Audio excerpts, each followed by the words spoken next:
What's up guys, it's your boy Destin with the Lens, here today to talk about Canon RP's 2 letdowns when trying to be an experienced videographer using this.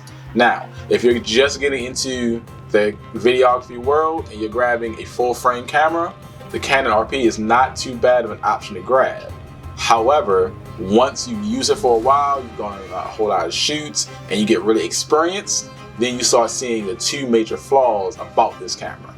Number 1, it does not have 120 frames per second. Now, that might not mean a lot to a lot of people. However, most people in the industry like to do anything slow motion. They like flipping the switch, going to 120, slowing it down, making it look cinematically smooth and beautiful. But for most people, the fact that it can use 60 frames per second is just enough for them to use slow motion for whatever they need it for.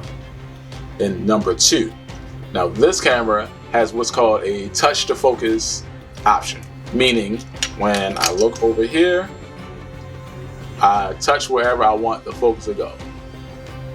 You lose that option the second that you incorporate a monitor.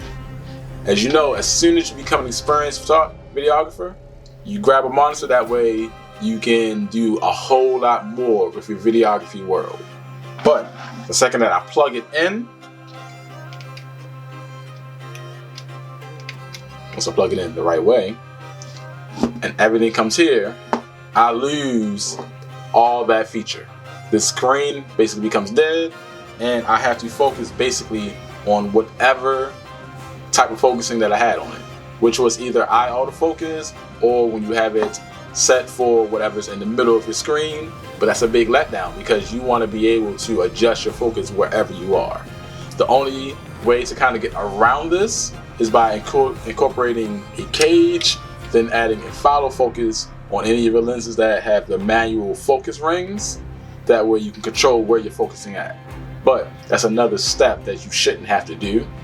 However, this is an old camera, so the features are going to be limited, but that's the only 2 real big letdowns about being a videographer using this camera. Aside from the small batteries. The batteries are tiny, so you're going to end up continuously changing them. And if you decide to add the battery pack on the bottom, because the SD card is at the bottom of this as well, there's no way for you to really like take your footage out really quickly, dump it and put it back in.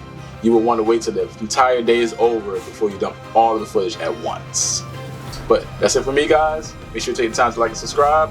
Even though those are 2 big caveats, I still use this in my everyday photography life. It's not like something that'll make me, oh, I gotta drop this and grab the newest camera. I still get plenty use out of it, and I'm sure you can too, but this is just 2 things I want you to know walking into it. But deuces.